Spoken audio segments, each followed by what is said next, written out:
Friends, banana pan cake செய்கிறது எப்படின்னு பார்க்கலாம். அதுக்கு இந்த டம்ளரில் 1 டம்ளர் அளவுக்கு கோதுமை மாவு எடுத்திருக்கேன்.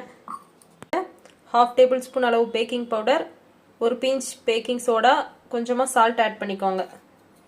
நல்லா மிக்ஸ் பண்ணிக்கோங்க. ஜாரில் 2 வாழைப்பழத்தை கட் பண்ணி ஆட் பண்ணிக்கோங்க. அது கூட 3/4 டம்ளர் சுகர் ஆட் பண்ணிக்கோங்க. 1/2 டம்ளர் பால் ஆட் பண்ணிக்கோங்க. 1 முட்டை ஆட் பண்ணிக்கோங்க. இதை நல்லா அரைச்சிட்டு வந்துடலாம். அரைச்சிட்டு வந்ததை இப்போ இது கூட ஆட் பண்ணிக்கலாம். நல்லா மிக்ஸ் பண்ணிக்கோங்க. இது கூட இன்னும் கொஞ்சம் பால் ஆட் பண்ணிக்கலாம். தண்ணி எதுவும் ஆட் பண்ணாதீங்க. இது கூட 1 டேபிள் ஸ்பூன் அளவு வெண்ணிலா எசன்ஸ் ஆட் பண்ணிக்கோங்க. இல்லைன்னா ஏலக்காய் தூள் ஆட் பண்ணிக்கோங்க. இப்போ இதை நல்லா மிக்ஸ் பண்ணிக்கோங்க. தவாவை நல்லா ஹீட் பண்ணிக்கோங்க. அதில் பட்டர் இல்லை நெய் ஆட் பண்ணிக்கோங்க. இந்த மாதிரி தோசை தவா மீடியம் ஹீட்டில் இருக்கும்போது இந்த மாதிரி ஊற்றிக்கோங்க. வெந்த உடனே இன்னொரு சைடு திருப்பி போட்டுக்கோங்க. வெந்துடுச்சு. ஒரு பிளேட்டில் சர்வ் பண்ணிடலாம். Banana pancake ready.